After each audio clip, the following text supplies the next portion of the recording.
안녕하십니까. 화학과 백사분반 수강생 유태현입니다. 문제 해결 경진대회 발표를 시작하겠습니다.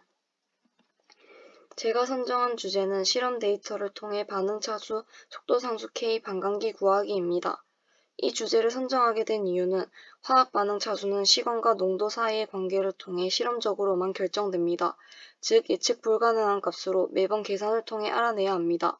일반 화학을 공부하다 연습 문제를 풀 때 농도의 자연 로그를 씌운 값을 일일이 계산하고 엑셀로 추세선을 구하는 방법으로 속도상수를 구한 적이 있습니다. 또 다른 화학 반응의 속도 상수를 구하려면 이 과정을 또 반복해야 하며 실험 데이터가 많아진다면 수작업으로 하기 힘들다는 문제점이 발생합니다. 그래서 실험 데이터만 다시 입력한다면 반응 차수와 속도 상수를 구할 수 있는 프로그램을 만들자라는 생각이 들었습니다. 또한 반응 차수와 속도 상수를 알면 화학 반응의 반감기도 알 수 있으니 반감기까지 출력하는 프로그램을 만들자라는 생각에 이 주제를 선택하게 되었습니다. 다음으로 문제 정의에 대해 발표하겠습니다. 제가 설정한 문제는 먼저 화학 반응의 실험 데이터를 엑셀에 저장한 후 파일에 불러와 시작하고 화학 반응의 반응 차수를 결정할 수 있는 그래프를 그립니다. 그래프의 개형을 보고 알아낸 반응 차수를 입력하면 속도 상수와 반감기를 출력하도록 하는 것입니다. 다음으로 문제 해결 과정에 대해 발표하겠습니다. 먼저 화학 반응의 농도 변화를 엑셀에 입력하면 1차 반응과 2차 반응의 평행상수를 구할 때 필요한 값을 데이터 프레임에 추가시키고 실험 데이터가 시각화되어 그래프로 제시됩니다. 다음으로 그래프의 개형을 통해 알아낸 반응 차수를 입력합니다. 넘파이 모듈을 통해 추세선 기울기의 값을 통해 속도상수가 구해지고 속도상수가 반감기 공식에 대입되면서 반감기가 구해져 이 값들이 출력됩니다. 결과 화면에 대해 설명하겠습니다. 실험 데이터의 개수를 알기 위해 스캐터 함수를 사용하였고 개형이 직선인지 판단하기 위해 플랫 함수도 함께 나타나도록 설정하였습니다. 세 가지 그래프가 나타내는데 여기에서 직선으로 나타내는 그래프의 제목이 화학 반응의 반응 차수가 됩니다. 다음으로 속도 상수와 반감기를 출력하는 코드입니다. 0, 1, 2 이외의 값이 입력되면 0, 1, 2 중에서만 입력해달라는 안내 문구와 함께 다시 반응 차수를 물어보기 위해 while-true 반복문을 사용하였습니다. 속도 상수나 반감기가 매우 작은 경우를 대비해 출력값에서 소수점 아래 제한은 걸지 않았습니다. 이 자료는 수업 시간에 사용된 PPT인데 여기서 속도 상수가 3.29 곱하기 10의 마이너스 세제곱수로 값이 일치하는 것을 확인할 수 있었습니다. 다음으로 시안 동영상입니다. 시안 동영상 발표 시작하겠습니다. 먼저 판다스와 넘파이 모듈을 임포트시키고 드라이브를 마운트시켜 원하는 파일을 불러옵니다. 불러온 파일을 이용해 데이터 프레임을 생성합니다. 여기서 데이터 프레임이 생성된 것을 확인할 수 있습니다. 1차 반응일 때 필요한 값을 추가하기 위해 numpy 모듈에서 로그 함수를 호출시켰습니다. 2차 반응일 때 필요한 값을 추가시키기 위해 앞에서 구했던 값의 역수를 취한 형태를 값을 추가하였습니다. 시각화를 위해 매플레릿 모듈을 임포트시킵니다.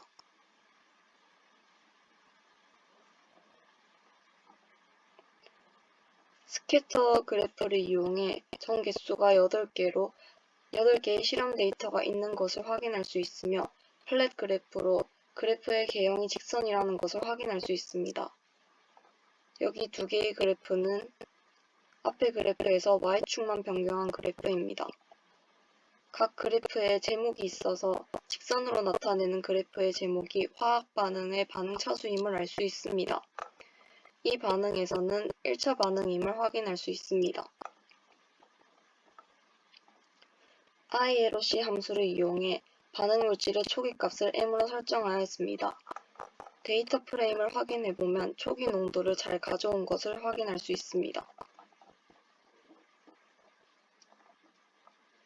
여기서는 while 반복문을 이용해 0, 1, 2 이외의 값을 입력하면 다시 값을 입력하도록 설정하였습니다. 앞에서 1차 반응의 그래프가 직선 형태로 나왔으므로 이 화학 반응의 반응 차수는 1이므로 1을 대입해보면 속도 상수와 반감기가 나오는 것을 확인할 수 있습니다. 반감기는 반응 차수별로 공식이 다 다르기 때문에 if 조건문을 이용해서 반응 차수별로 알맞은 공식에 대입되도록 설정하였습니다. 또한 반응 차수마다 속도 상수의 단위가 달라져 출력할 때 알맞은 단위가 나오도록 다 다르게 설정한 것을 확인할 수 있습니다. 여기까지가 제가 준비한 코드입니다. 지금부터는 속도 상수를 구하는 과정을 더 자세히 설명하겠습니다. 여기서 numpy 모듈에서 폴리핏 함수를 호출시켰는데 이는 그래프의 추세선 기울기와 y좌표를 알려주는 함수입니다. 순서대로 x축, y축 함수의 차수를 입력한 후 출력값을 보면 이렇게 두 개의 값이 리스트로 저장됩니다. 여기서 0번째 항목이 그래프의 기울기입니다. 2차 반응의 경우 기울기 값이 그대로 활용되기 때문에 A2의 0번째 항목을 그대로 속도상수 K2로 설정하였습니다. 1차와 0차 반응의 경우는 기울기에 마이너스 부호가 붙은 값을 속도상수로 사용하였습니다.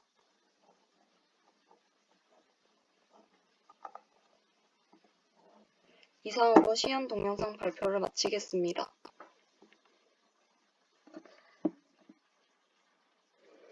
저는 이번 프로젝트를 수행하면서 프로그래밍에 대한 흥미와 자신감을 가질 수 있었습니다. 시간 제한 없이 충분히 많은 고민을 해볼 수 있었고 주제가 정해져 있지 않아 평소에 하고 싶었던 코드를 짤 수 있는 좋은 기회였습니다. 처음에는 막막하고 오류가 나오면 답답해 감이 잡히지 않았는데 차근차근 다시 공부하며 고민하다 보니 결국 해결할 수 있었습니다.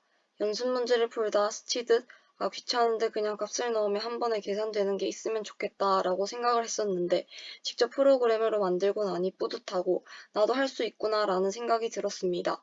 그래서 파이썬을 통해 귀찮은 과정들을 알아서 해주는 프로그램들을 또 만들어 보고 싶다는 생각이 들었고 다른 코딩 수업을 찾아 수강해야겠다고 다짐하는 계기가 되었습니다. 처음에는 화학과 코딩에 어떤 연관이 있지라고 생각을 했었습니다.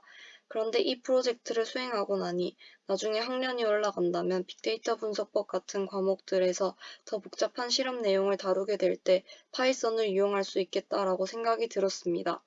4차 산업혁명에 적절한 인재가 되기 위해 전공과 함께 소프트웨어적 사고 역량을 키워나가기 위해 노력해 나가야겠다고 다짐하는 계기가 되었습니다. 여기까지가 제가 준비한 발표입니다. 지금까지 들어주셔서 감사합니다.